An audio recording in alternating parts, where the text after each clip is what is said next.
L'encre sur les papiers de divorce était à peine sèche, quand Liam jeta un billet de 20 $ sur la table de cuisine abîmée, ricanant. « Prends-le, c'est la dernière chose que tu auras jamais de moi.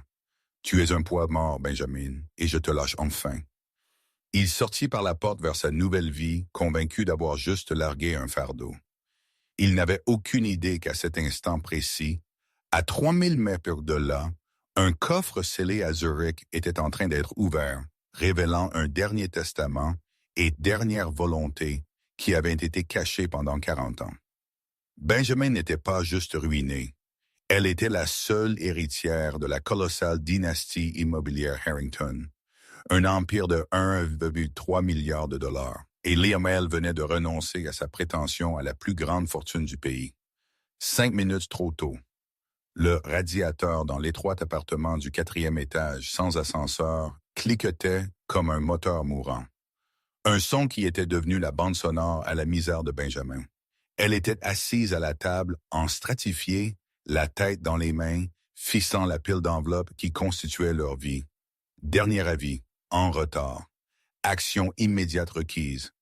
L'air dans l'appartement était vicié, sentant le chaud bouilli du voisin d'en bas et la moisissure humide rampant le long du mur derrière le canapé. Benjamin Jenkins avait 28 ans, mais cette nuit, elle se sentait 80. Elle travaillait en double quart au restaurant de Sal depuis 6 mois, essayant de les maintenir à flot pendant que son mari Liam poursuivait son potentiel. Le loquet claqua. Benjamin se redressa, essuyant l'épuisement de son visage. Elle força un sourire. Liam avait besoin de soutien. Il était stressé. Il essayait d'obtenir cette promotion à la firme de logistique. La porte s'ouvrit et Liam entra. Il n'avait pas l'air fatigué. Il avait l'air électrique. Il y avait une énergie nerveuse, frénétique chez lui, ses yeux balayant la pièce minable, avec un regard de dégoût non dissimulé. Il portait son bon costume, celui que Benjamin avait économisé pour lui acheter pour les entretiens. « Salut !» dit Benjamin doucement, se levant. « J'ai fait des pâtes. C'est froid, mais je peux les réchauffer.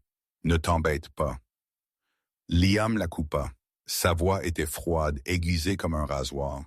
Il n'enleva pas son manteau. Il resta près de la porte, comme s'il craignait que la pauvreté de la pièce ne lui colle s'il s'avançait plus loin. « Liam, tout va bien? » Il tendit la main dans sa mallette, une en cuir qu'il avait achetée la semaine dernière avec une carte de crédit sur laquelle il n'avait plus de place, et en sortit une épaisse enveloppe manille. Il la jeta sur la table.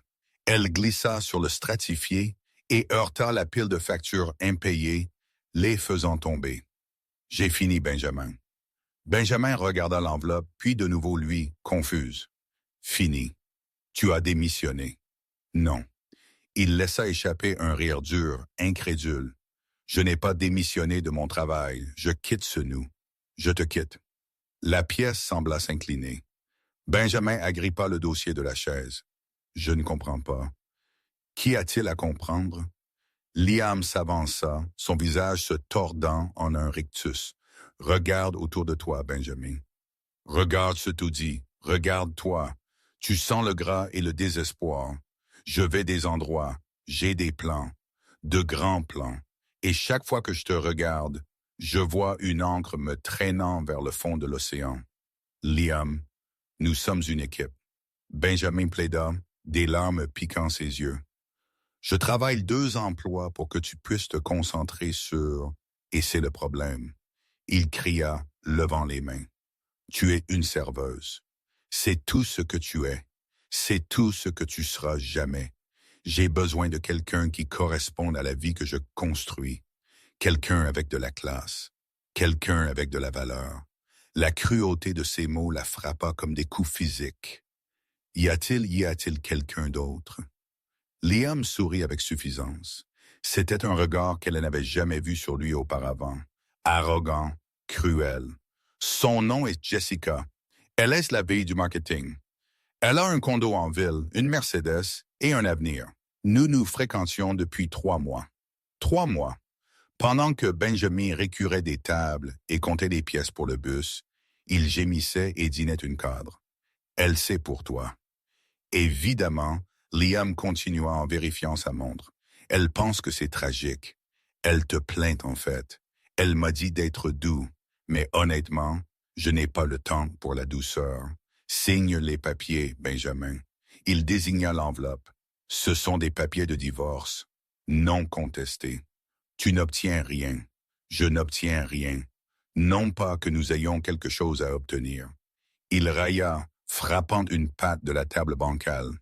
Je prends la voiture. Elle est à mon nom de toute façon. Tu peux garder quoi que ce soit ça. Il fit un geste vague vers l'appartement. Mais je ne peux pas payer le loyer seul. Benjamin murmura, sa voix tremblante.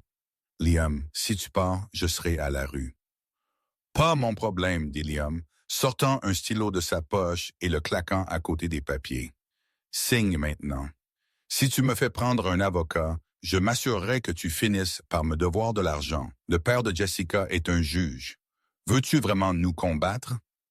Benjamin regarda l'homme qu'elle avait aimé depuis le lycée, l'homme pour qui elle avait sauté des repas, l'homme en qui elle avait cru quand personne d'autre ne l'avait fait. Il était parti. À sa place se tenait un étranger aux yeux froids et morts. Tremblante, elle ramassa le stylo. Elle ne lut pas les termes. Elle ne s'en souciait pas. Elle voulait juste qu'il arrête de la regarder comme si elle était des ordures. Elle signa son nom, Benjamin Murray Jenkins, sur la ligne pointillée. Liam saisit les papiers la seconde où le stylo se leva de la page. Il vérifia la signature, satisfait. Il tendit la main dans son portefeuille, en sortit un billet de 20 $ froissé et le jeta sur la table. « Pour le loyer », se moqua-t-il. « Considère ça comme une pension alimentaire. » Il se retourna et sortit. La porte claqua, faisant trembler les tableaux au mur. Le silence qui suivit fut plus lourd que les cris. Benjamin s'effondra sur le sol, le billet de 20 $ flottant à côté d'elle, et pleura jusqu'à ce que sa gorge brûle. Elle n'avait rien. Pas de mari, pas d'argent, pas d'avenir. Elle était vraiment seule. 3 semaines plus tard, l'avis d'expulsion était scotché à la porte. Benjamin avait essayé de prendre des corps supplémentaires, mais le restaurant avait réduit les heures pendant la baisse saison. Elle avait vendu sa bague de mariage dans un magasin pornographique pour 150 $. Liam lui avait dit qu'elle coûtait 2000 $, mais le courtier en pornographie rit et lui montra le poinçon en zircone cubique. Cette trahison finale piqua plus fort que la faim la rongeant. Elle rangeait ses quelques affaires dans des sacs poubelles. Elle avait trouvé un refuge au centre-ville qui avait un lit disponible pour 3 nuits. Après ça, elle ne savait pas. C'était un mardi après-midi, pleuvant fort contre la fenêtre à simple vitrage. Benjamin scotcha une boîte de vieux livres quand un coup frappa à la porte. Ce n'était pas le martèlement agressif du propriétaire réclamant le loyer. C'était ferme, précis, autoritaire. 3 coups distincts. Benjamin se figea. La police avait Liam envoyé quelqu'un pour la harceler. Elle essuya ses mains poussiéreuses sur son jean et se glissa vers la porte. « Qui est-ce » appela-t-elle, sa voix rauque. « Mademoiselle Benjamin Jenkins » répondit une voix profonde et calme. « Mon nom est Arthur Christopher. Je suis un avocat avec Christopher Price et associés. Puis-je avoir un moment de votre temps? » Benjamin entr'ouvrit la porte, gardant la chaîne. Debout dans le couloir sombre et vacillant, se tenait un homme qui semblait être sorti d'un film. Il portait un costume 3 pièces anthracite qui coûtait probablement plus que tout le bâtiment. Il tenait un parapluie noir dans une main et une mallette en cuir dans l'autre. Derrière lui se tenait une jeune femme, également bien habillée, tenant une tablette. « Je n'ai pas d'argent », dit Benjamin rapidement. « Si c'est à propos des cartes de crédit, mon mari, mon ex-mari, il les a prises. Je n'ai pas dépensé cet argent. » L'expression de M. Christopher s'adoucit, mais non avec pitié, avec respect. « Je ne suis pas un collecteur de dettes, mademoiselle Jenkins. Je suis ici concernant une question de succession. Pouvons-nous entrer? » Benjamin hésita, puis défit la chaîne. Qu'avait-elle à perdre? Il ne pouvait rien voler. Elle n'avait rien. Ils entrèrent dans le minuscule appartement. Le contraste était saisissant. les lignes nettes et propres de leur costume contre le papier peint qui s'écaille et les sacs poubelles sur le sol. La jeune femme présentée comme Madame Carrill sortit un mouchoir et le plaça sur la chaise en stratifié avant de s'asseoir. Monsieur Christopher resta debout. « Mademoiselle Jenkins, » commença Christopher, « que savez-vous de votre père biologique? » Benjamin cligna des yeux. « Mon père, rien. Ma mère a dit qu'il était parti avant que je ne naisse. Elle ne m'a jamais dit son nom. Elle est morte quand j'avais 19 ans. Votre mère était une femme d'une grande discrétion, dit Christopher, hochant la tête lentement. Elle a signé un accord de non-divulgation il y a 30 ans pour vous protéger. Mais cet accord a expiré au décès de l'autre partie. L'autre partie? Demanda Benjamin, sentant un mal de tête se former. Qui? Votre père biologique était Archibald Harrington? Le nom resta suspendu dans l'air. Benjamin fronça les sourcils. Harrington comme Thomas. Les bâtiments du centre-ville, la Plaza Harrington, les tours Harrington à New York, le développement Westgate à Londres, et environ 4000 acres de biens immobiliers commerciaux de premier ordre à travers les États-Unis continentaux. Corrigea Christopher doucement. Archibald Harrington était l'un des magnats de l'immobilier les plus riches du monde. Benjamin laissa échapper un court rire hystérique. « D'accord, regardez. C'est une blague, n'est-ce pas? Liam vous a-t-il mis à ça? Est-il dehors avec une caméra? » Elle se déplaça vers la fenêtre, cherchant la voiture de Liam. « Ce n'est pas une blague, Mademoiselle Jenkins, » dit Christopher, sa voix baissant d'une octave, devenant grave. Il ouvrit son porte-document et en sortit un épais document relié en velours bleu. « Monsieur Harrington est décédé il y a 6 mois. Il n'avait pas d'enfant légitime. Ses 3 neveux, Richard, Charles et William, se sont battus pour la succession comme des loups. Il supposait qu'ils hériteraient de tout. » Christopher s'avança, naviguant autour d'une boîte d'articles de cuisine. « Cependant, continua-t-il, M. Harrington a laissé une clause apocalyptique dans son testament. Il stipulait que si un test ADN confirmait l'existence de son enfant illégitime, un enfant qu'il recherchait en privé depuis 2 décennies, l'intégralité de la succession contournerait les neveux et irait à cet héritier. » Christopher tira un plus petit papier du dossier. « Nous avons prélevé un échantillon d'une tasse de café que vous avez jetée au restaurant il y a 3 jours. Je m'excuse pour le subterfuge, mais nous devions être certains avant de vous approcher. L'ADN est une correspondance à 89,99%. » Les genoux de Benjamin lâchèrent. Elle s'effondra sur le canapé, manquant de peu un sac poubelle. « Je ne comprends pas. C'est simple. » « Mademoiselle Jenkins, » dit Christopher, « vous êtes la seule propriétaire du Harrington Trust. »« Combien? » murmura-t-elle. Christopher ajusta ses lunettes.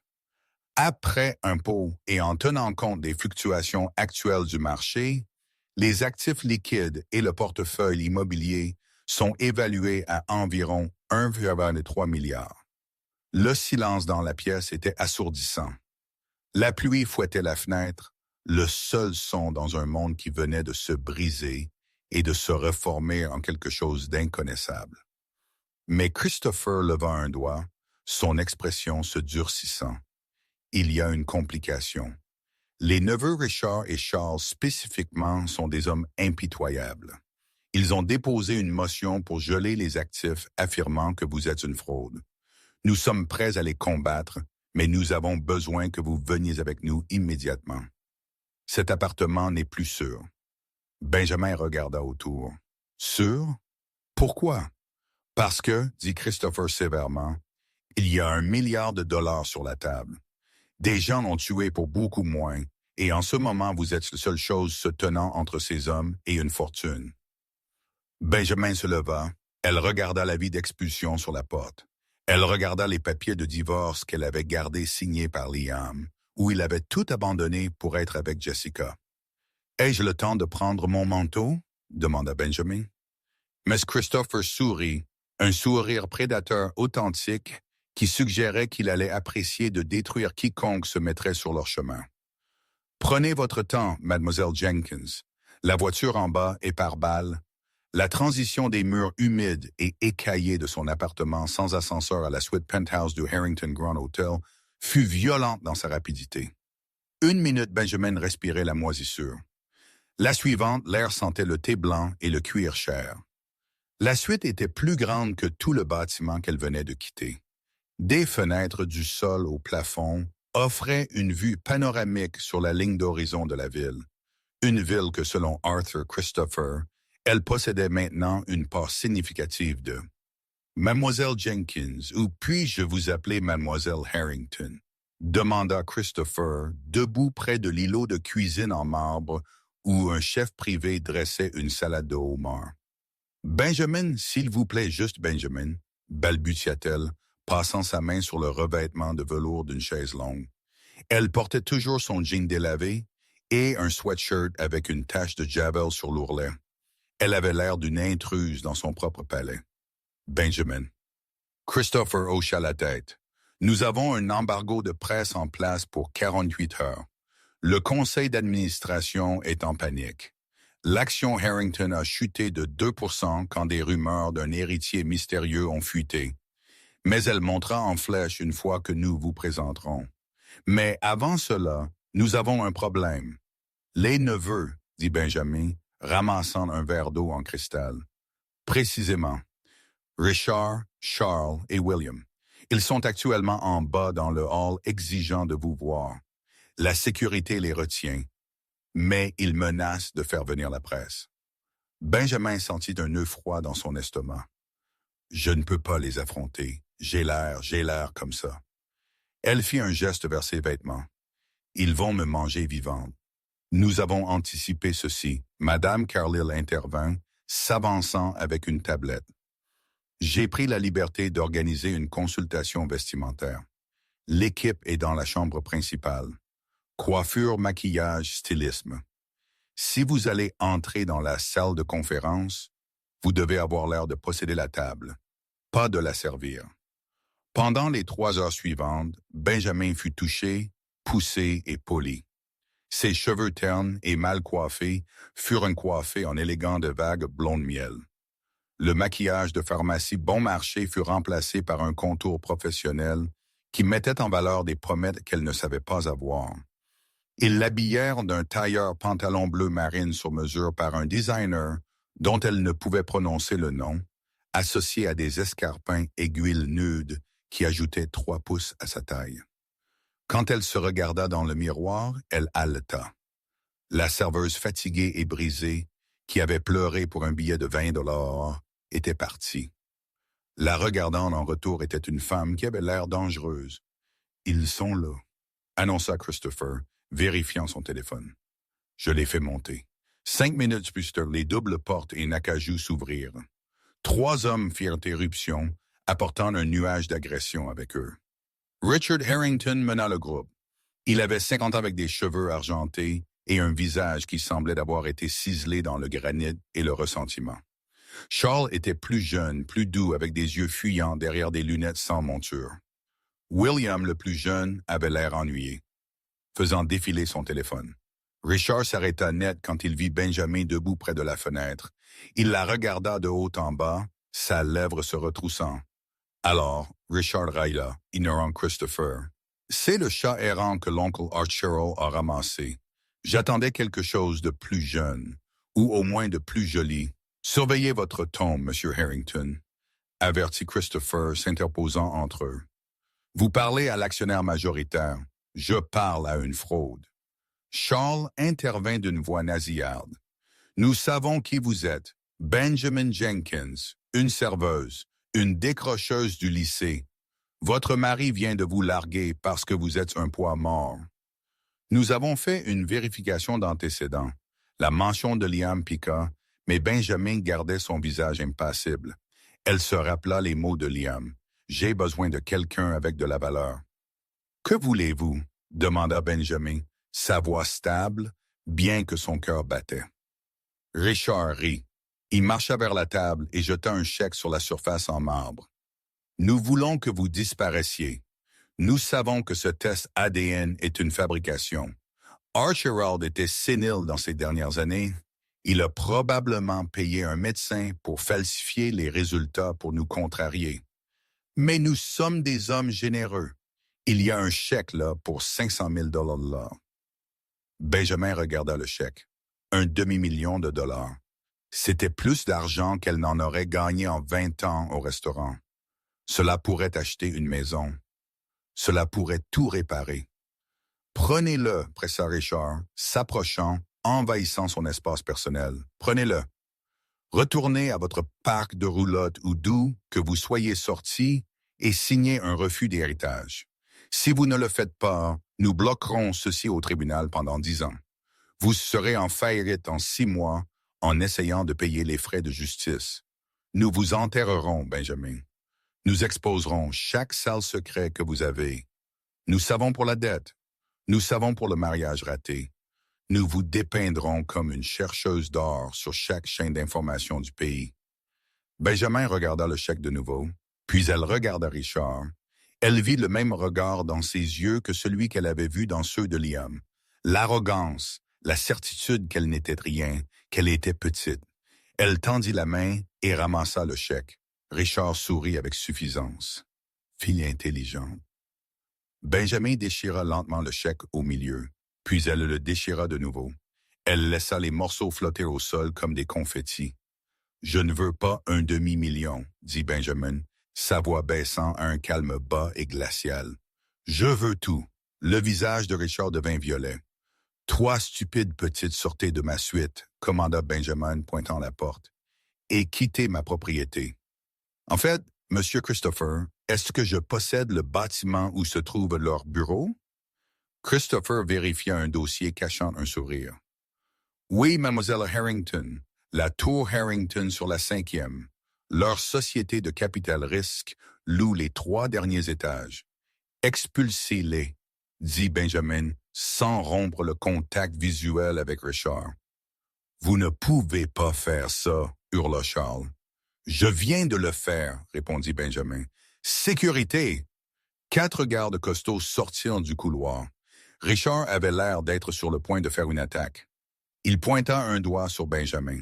Vous avez fait une grave erreur, siffla-t-il. Vous pensez avoir gagné. Vous n'avez aucune idée de ce dont nous sommes capables. La guerre arrive, petite serveuse, et vous allez saigner. Alors que les gardes les traînaient dehors, Benjamin sentit ses genoux trembler. Elle s'assit sur la chaise longue, prenant une profonde inspiration. C'était impressionnant, nota Christopher, ramassant les morceaux déchirés du chèque. Ils vont s'en prendre à moi, n'est-ce pas? Demanda Benjamin. Oui, dit Christopher sobrement. Et ils ne joueront pas loyalement. Ils chercheront un maillon faible, un moyen de vous discréditer avant l'audience de succession la semaine prochaine. Je n'ai pas de maillon faible, dit Benjamin, essayant de se convaincre. Ma vie est ennuyeuse. J'ai travaillé. Je suis rentré à la maison. J'ai dormi. Vous avez un ex-mari, fit remarquer Christopher. Un homme qui vous a laissé dans un état de désespoir. S'il le trouve, il pourrait être un problème. Benjamin sentit un frisson qui n'avait rien à voir avec la climatisation. Liam ne se soucie pas de moi. Il est parti. Espérons-le, dit Christopher, parce que si Richard Harrington le trouve, il l'utilisera comme arme. Liam était assis dans une banquette à l'œillère, un restaurant qu'il ne pouvait pas se permettre, regardant Jessica envoyer des SMS sur son téléphone. « Tu m'écoutes ?» demanda Liam, coupant son steak. Il était trop cuit, mais il n'osait pas se plaindre. Jessica payait. Jessica ne leva pas les yeux. Elle était blonde, aux traits vifs, et rayonnait un sentiment perpétuel d'activité. « Je t'écoute, Liam. Tu te plains encore de ton patron. Peut-être que si tu travaillais plus dur au lieu de te plaindre, tu obtiendrais cette promotion. » Liam serra la mâchoire. « Je travaille dur, mais le marché de la logistique est difficile en ce moment. J'ai juste besoin d'un peu d'espace pour respirer. Cette facture de carte de crédit est ton problème. » Claqua Jessica, posant enfin le téléphone. « Je t'ai dit que je ne te portais pas. Je voulais un partenaire, Liam, pas un projet. Tu as dit que tu quittais ta femme parce qu'elle te retenait. Eh bien, elle est partie. Qu'est-ce qui te retient maintenant? » La question resta suspendue dans l'air, l'humiliant. Il ouvrit la bouche pour argumenter, mais son téléphone vibra. Numéro inconnu. Il l'ignora. Il vibra de nouveau immédiatement. Réponds. Jessica soupira. C'est probablement un collecteur. Liam saisit le téléphone, son visage brûlant de honte. Allô? Est-ce Liam Jenkins? Demanda une voix masculine douce. Qui est-ce? Mon nom est Charles Harrington. J'appelle au nom du Harrington Family Trust. J'ai une proposition d'affaires pour toi concernant ton ex-femme, Benjamin. Liam se figea. Benjamin? Qu'en est-il d'elle? Est-elle morte? Non, dit Charles, mais elle cause beaucoup de problèmes. Je suis assis dans une salle privée à l'arrière du restaurant où tu dînes actuellement. Les hier, correct? Liam tourna vivement la tête. Dans le coin arrière, bloqué par une corde de velours, il vit un homme lui faisant un léger signe de la main. « Jessica, je dois prendre ça, » dit Liam, se levant brusquement. « Assieds-toi, Liam, » siffla-t-elle. « C'est important, c'est du business. » Il marcha vers l'arrière du restaurant. Un garde de sécurité souleva la corde et Liam se glissa dans la banquette en face de Charles et Richard Harrington. Il les reconnut des magazines d'affaires qu'il lisait pour faire semblant d'être important. C'étaient des milliardaires. « Monsieur Jenkins, » dit Richard, ne tendant pas la main. « Assieds-toi. Qu'est-ce qui se passe? » demanda Liam, nerveux mais intrigué. « Pourquoi les Harrington s'intéressent-ils à Benjamin? » « Votre ex-femme tente de perpétrer une fraude massive. » Richard mentit en douceur. « Elle a falsifié des documents affirmant qu'elle est la fille illégitime de notre feu oncle Archibald Harrington. Elle essaie d'extorquer la famille pour des millions. » Liam cligna des yeux. « Benjamin vous a arnaqué. C'est impossible. Benjamin n'a pas le cran de traverser la rue n'importe où, encore moins de forger un testament. Elle est désespérée, ajouta Charles. Vous l'avez quittée. Elle n'a pas d'argent. Les gens désespérés font des choses folles. Elle affirme qu'elle est héritière de l'Empire. Nous devons arrêter ça avant que ça n'aille à la presse et n'embarrasse la famille. Liam railla. Benjamin et Iris, c'est la chose la plus drôle que j'ai entendue de l'année. C'est une serveuse. Elle sent le gras. Exactement, dit Richard se penchant. Nous avons besoin de quelqu'un qui connaît son vrai caractère. Quelqu'un qui peut témoigner de son instabilité mentale, de son historique de mensonges, de ses délires de grandeur. Liam hésita. Elle n'est pas vraiment délirante, juste pathétique. Richard fit glisser un chéquier en cuir sur la table. Il décapsula un stylo-plume en or. « Nous avons besoin d'une déclaration sous serment, » dit Richard, déclarant que Benjamin a un historique de maladie mentale, qu'elle est obsédée par la famille Harrington depuis des années, qu'elle vous a dit qu'elle prévoyait de falsifier un test ADN. « Ce n'est pas vrai, pourtant, » dit Liam lentement. « Est-ce que ça importe? » demanda Richard. « C'est une fraude, Liam. Elle essaie de nous voler. Tu ferais la bonne chose, arrêtant d'un crime. » Richard écrivit un chiffre sur le chèque et le fit glisser sur la table. Liam regarda en bas. 50 000 $. Son cœur s'arrêta. 50 000. Cela rembourserait ses dettes. Cela achèterait une bague pour Jessica. Cela lui obtiendrait une nouvelle voiture. Cela prouverait à Jessica qu'il était un joueur. Et Richard ajouta, « Si sa demande est rejetée au tribunal, grâce à ton témoignage, il y aura encore 50 000 $ t'attendant. 100 000 $ au total, juste pour dire quelques mensonges sur Benjamin. La femme qui le tirait vers le bas de toute façon, elle n'était rien. Elle faisait probablement ça juste pour se venger de lui. Elle essaie de vous arnaquer, les gars, demanda Liam, feignant l'indignation. C'est dégoûtant. Je savais qu'elle était malveillante, mais je ne pensais pas qu'elle était criminelle. Alors, tu vas nous aider? Liam ramassa le chèque. Le papier semblait net et cher. Il regarda Richard et sourit du même sourire qu'il avait donné à Benjamin quand il avait signé les papiers de divorce. « Où est-ce que je signe? » demanda Liam. « Excellent, » dit Richard, faisant signe à un serveur. « Champagne et faites entrer le notaire. » Alors que Liam signait la déclaration sous serment, Scellant le destin de Benjamin, ou du moins il le pensait, il ressentit une poussée de pouvoir. Il dînait avec des milliardaires, il faisait des affaires, il était finalement dans la cour des grands. Il n'avait aucune idée qu'en signant ce papier, il venait de déclarer la guerre à la femme la plus puissante de la ville. Et il n'avait aucune idée que la fraude contre laquelle il témoignait était en fait la propriétaire légitime du bâtiment même où il était assis. De retour à la table, Jessica le regarda alors qu'il revenait rayonnant. « C'était à propos de quoi? » demanda-t-elle. « Juste du réseautage, » dit Liam, montrant le chèque. « Je viens de gagner 50 000 $ en 5 minutes. Le dîner est pour moi, chérie. » Les yeux de Jessica s'écarquillèrent. Elle lui sourit pour la première fois depuis des semaines. « Eh bien, tu ne manques pas de surprise? »« Tu n'as aucune idée, » dit Liam, prenant une gorgée de vin. « J'obtiens enfin ce que je mérite. » Quelque part à travers la ville dans la suite penthouse, Benjamin éternua. « Quelqu'un parle de toi, » nota Christopher. « Probablement Liam, » murmura Benjamin, regardant la pluie. Probablement disant à quelqu'un à quel point il est content d'être débarrassé de moi.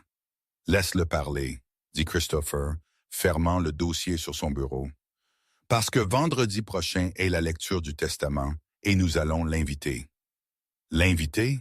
Pourquoi? Parce que, Christopher sourit. La vengeance est un plat qui se mange mieux devant un public en direct. Les gros titres du matin étaient brutaux. Serveuse prétendante l'héritière frauduleuse de l'Empire Harrington. Ancien mari s'exprime. Elle était obsédée par l'argent. Benjamin était assise dans ce salon penthouse fixant l'écran de télévision de 60 pouces. Une silhouette floutée d'un homme parlait à un présentateur de nouvelles. La voix avait été altérée, l'approfondissant électroniquement, mais Benjamin connaissait cette cadence n'importe où. C'était Liam. Elle avait toujours eu ses délires. La voix à la télévision dit qu'elle parlait d'être une princesse, de mériter plus. Quand notre mariage s'est effondré, elle a menacé de faire quelque chose de drastique pour devenir riche. Je n'ai jamais pensé qu'elle essaierait d'arnaquer un milliardaire mort, mais honnêtement, ça lui ressemble exactement. Elle est instable. C'est pourquoi j'ai dû partir. Benjamin cliqua à la télécommande, éteignant la télévision. Sa main tremblait. « Il ment, » murmura-t-elle, regardant Arthur Christopher, qui sirotait calmement un espresso en lisant le Wall Street Journal. « Il dit au monde que je suis folle. Tout le monde le croit. Regardez les commentaires en ligne. Ils appellent à mon arrestation. » Christopher posa son journal. « Bien sûr que oui. Richard et Charles ont engagé un cabinet de gestion de crise de premier ordre, Blackwood et Associés. Leur travail est de détruire votre caractère afin que lorsque nous irons au tribunal, le juge voit une arnaqueuse désespérée au lieu d'une héritière légitime. Liam n'est qu'une marionnette très bon marché. Il m'a vendu, dit Benjamin, une larme traçant un chemin sur sa joue.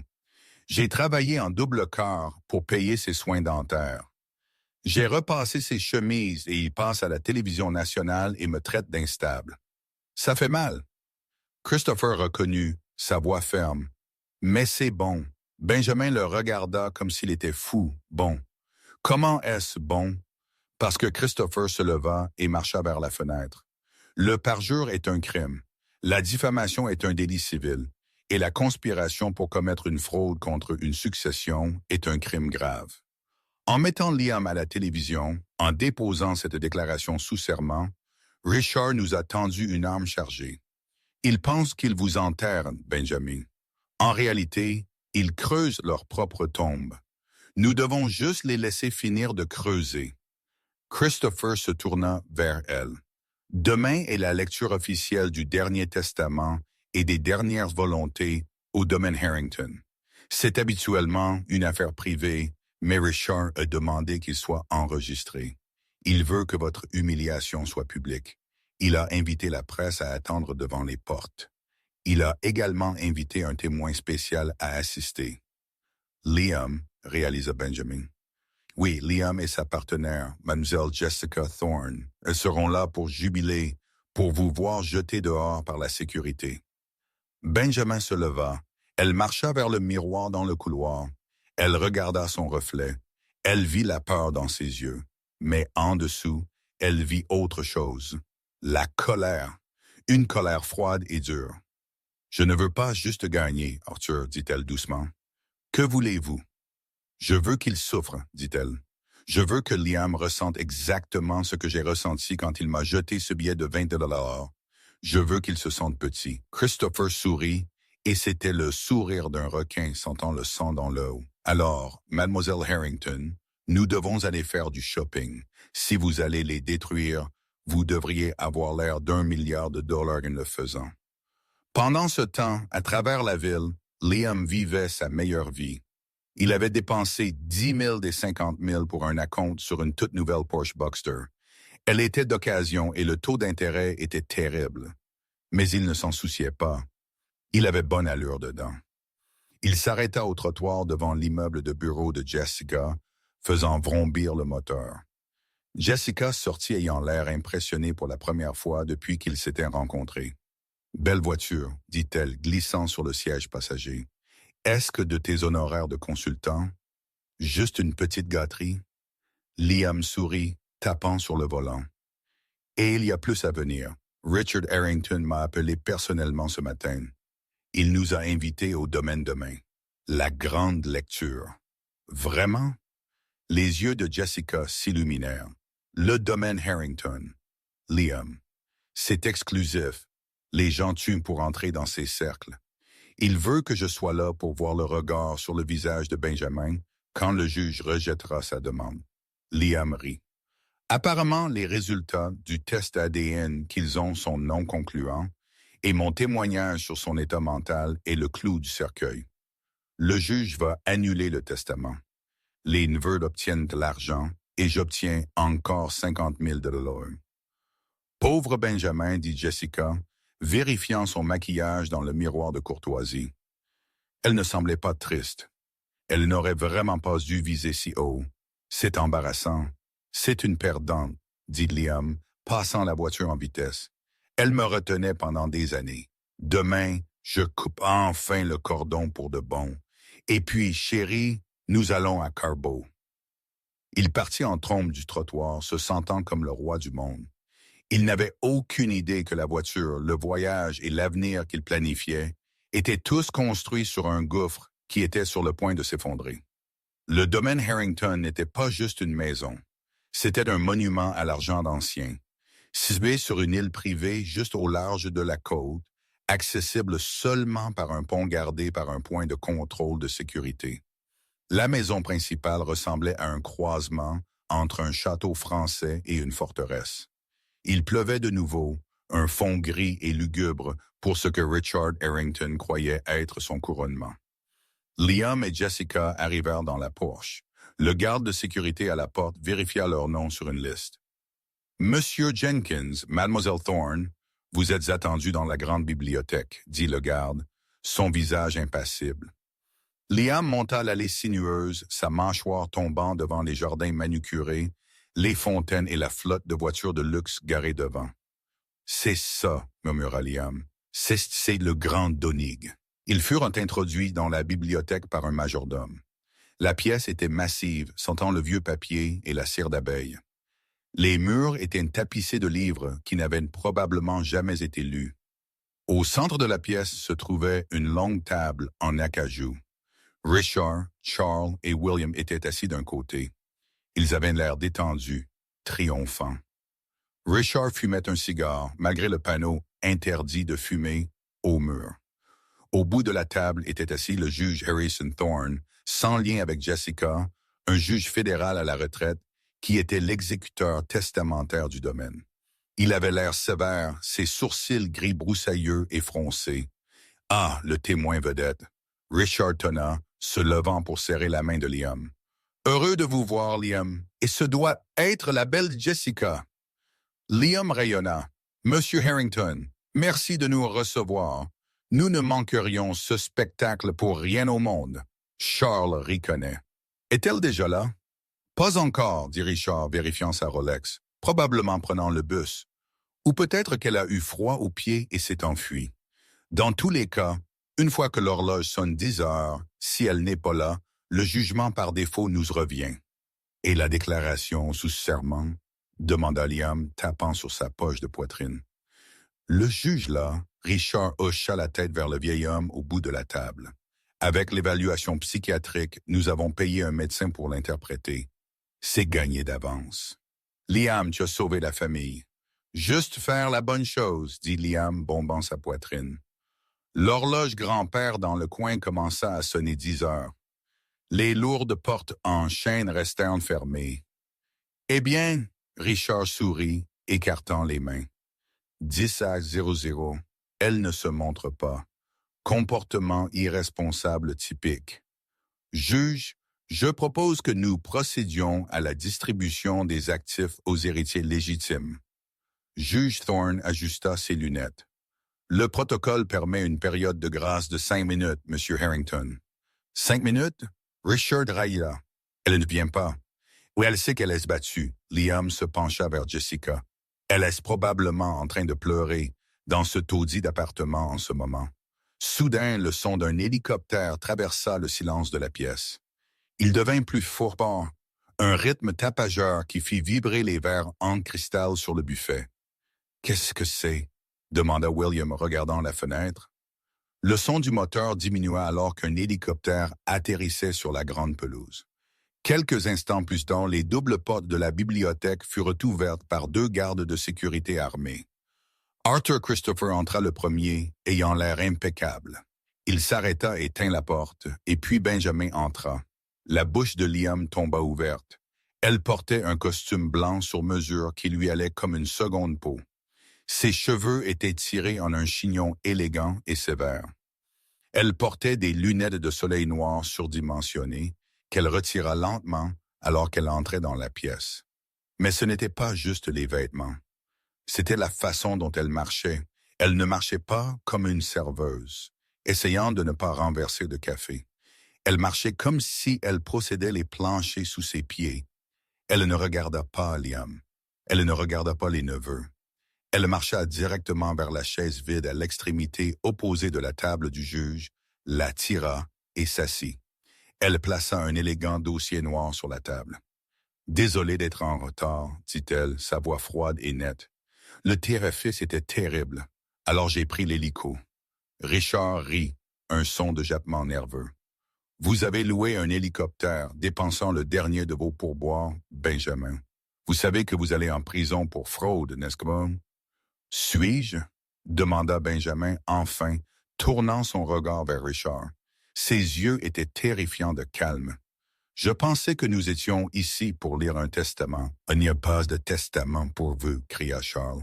« Vous êtes un cas mental. Nous avons la déclaration sous serment. » Il désigna Liam. Son propre mari dit qu'elle est folle. Benjamin tourna lentement la tête vers Liam. Liam sentit une goutte de sueur couler dans son dos. Il s'attendait à ce qu'elle ait l'air pathétique. Il s'attendait à ce qu'elle mendie. Au lieu de cela, elle le regarda comme s'il était un insecte qu'elle avait trouvé sur sa chaussure. « Ex-mari, » corrigea Benjamin. « Eh oui, je vois qu'il est ici. Combien t'ont-ils payé, Liam? »« C'était assez. »« Je n'ai pas été payé, » Liam balbutia, son visage devenant rouge. « Je dis juste la vérité, Benjamin. Tu as besoin d'aide. Nous avons une déclaration sous serment. » Richard interrompit, claquant sa main sur la table. « Juge, lisez la conclusion.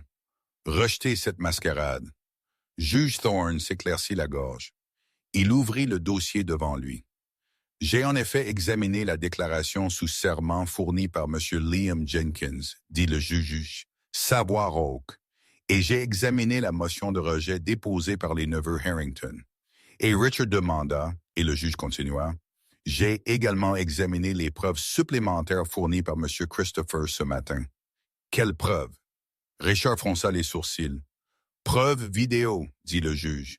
Il ramassa une télécommande et la pointa vers un panneau sur le mur. Le lambris de bois glissa en arrière pour révéler un écran. L'écran s'anima en scintillant. C'étaient des images granuleuses d'une caméra de sécurité. Le cœur de Liam s'arrêta. C'était l'intérieur du restaurant Leyer. L'angle était d'en haut d'une caméra cachée dans le détecteur de fumée. L'audio était cristallin. Nous avons besoin d'une déclaration sous serment stipulant que Benjamin a un historique de maladie mentale. Il y a un chèque là pour 500 000 dollars. Non 50 000 si sa demande est rejetée. Encore 50 000 t'attendant. Sur l'écran, la voix de Liam résonna. Où est-ce que je signe? La vidéo se figea sur le sourire suffisant de Liam alors qu'il prenait le chèque. Le silence dans la bibliothèque était absolu. Richard pâlit. Charles avait l'air d'être sur le point de vomir.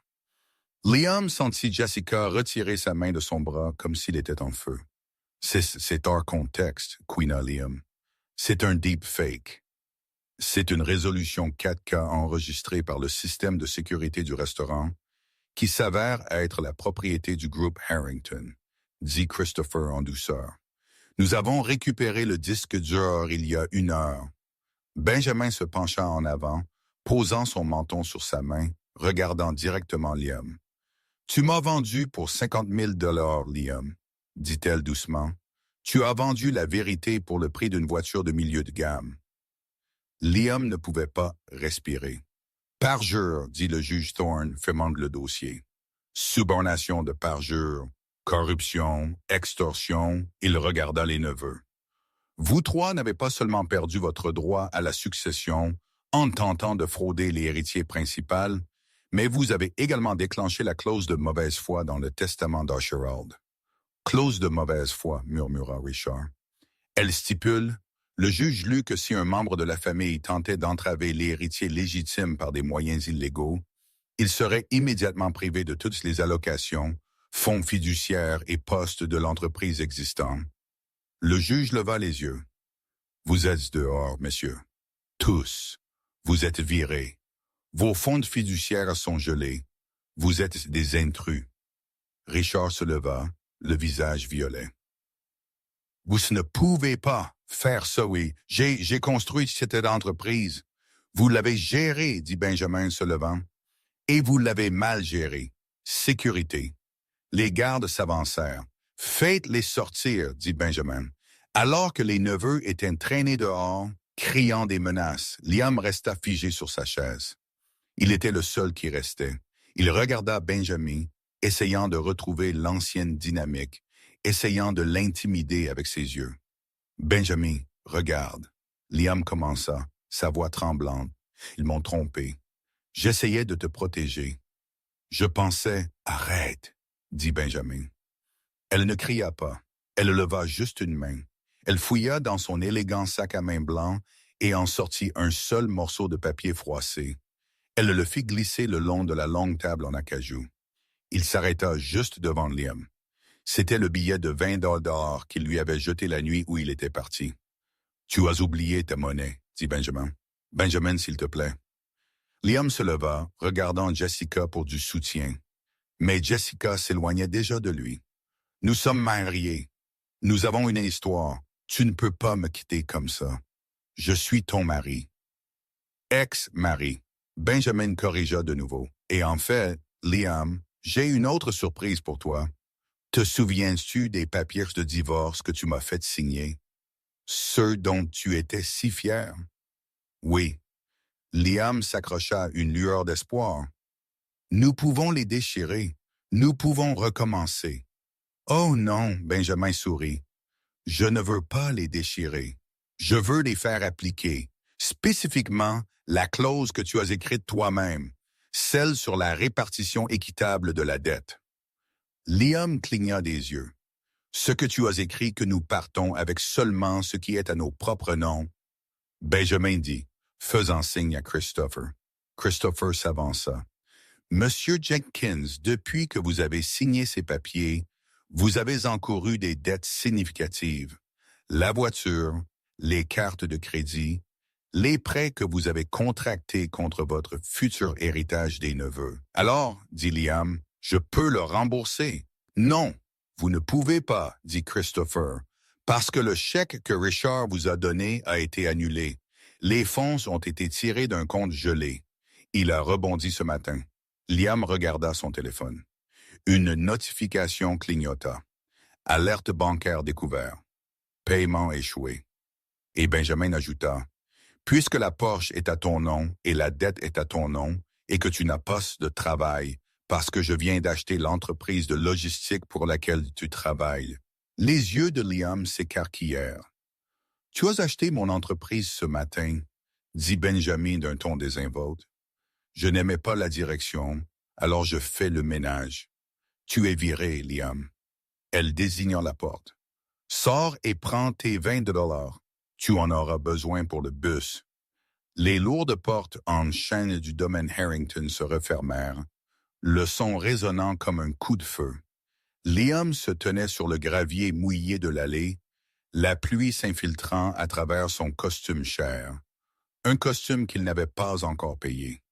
Il se tourna vers Jessica, son visage pâle et désespéré.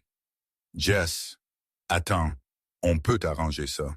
Je peux trouver un autre travail. Je suis un bon vendeur. » Jessica était déjà sous l'auvent du poste de garde, tapant furieusement sur son téléphone pour appeler un Uber. Elle le regarda avec un pur dédain. La pluie avait aplati ses cheveux, mais son regard était assez acéré pour couper du verre. « Tu n'es pas un vendeur, Liam, » elle cracha. « Tu es un passif. Tu m'as dit que tu allais être riche. Tu m'as dit que ton ex était une personne quelconque. Au lieu de ça, tu viens d'être viré. Tu es massivement endetté et tu viens d'énerver la femme la plus puissante de l'État. Mais je l'ai fait pour nous, Liam plaida, tendant la main vers son bras. Elle recula. Ne me touche pas et ne m'appelle pas. J'ai une réputation à maintenir. Si les gens découvrent que je sors avec le gars qui a essayé de se parjurer sur une vidéo de caméra de sécurité virale, je suis fini. Un SUV noir arriva pour son transport. Elle sauta dedans sans un regard en arrière. Les pneus craquèrent sur le gravier, projetant de la boue sur le pantalon de Liam, alors qu'elle s'éloignait à toute vitesse. Liam resta seul sous la pluie battante. Il regarda sa Porsche. Une dépanneuse reculait déjà vers elle. La sécurité du domaine l'avait appelé. « Hey, c'est ma voiture! » Liam cria courant vers. Le chauffeur de la dépanneuse, un homme costaud avec un cigare, ne le regarda même pas. Ordre bancaire, répossession, défaut de paiement. « J'ai juste besoin de rentrer chez moi, » Liam cria. « L'arrêt de bus est à 2 miles sur la route, » le chauffeur grogna, soulevant la voiture. Liam vérifia ses poches. Il avait son téléphone, batterie morte, son portefeuille, carte vide et un seul morceau de papier froissé. Le billet de 20 $ que Benjamin avait fait glisser sur la table. Il fixa le visage d'Andrew Jackson sur le billet. L'ironie avait le goût de Bill dans sa gorge. C'était ça. C'était sa valeur nette. Il commença à marcher. 6 mois plus tard, la ville bourdonnait des nouvelles de la revitalisation Harrington. Sous la direction de Benjamin, l'entreprise avait pivoté. Elle avait arrêté les expulsions impitoyables pour lesquelles les neveux étaient célèbres et avait commencé des initiatives de logement communautaire qui, paradoxalement, avaient triplé la cote d'approbation publique et la valeur boursière de l'entreprise. Elle n'était pas seulement riche, elle était aimée. Benjamin était assise à l'arrière de sa Maybach avec chauffeur, examinant les rapports trimestriels. Elle avait l'air différente maintenant. La peur avait disparu de ses yeux, remplacée par une confiance d'acier, mais elle n'avait pas oublié d'où elle venait. « Chauffeur, » dit-elle, tapant sur la partition, « arrêtez-vous ici, je veux prendre un café. » Le chauffeur avait l'air confus. « Mademoiselle Harrington, nous pouvons prendre un café au bureau. C'est un peu une gargote. » Benjamin regarda par la fenêtre. Ils étaient garés devant la gargote, un restaurant au bord du quartier industriel.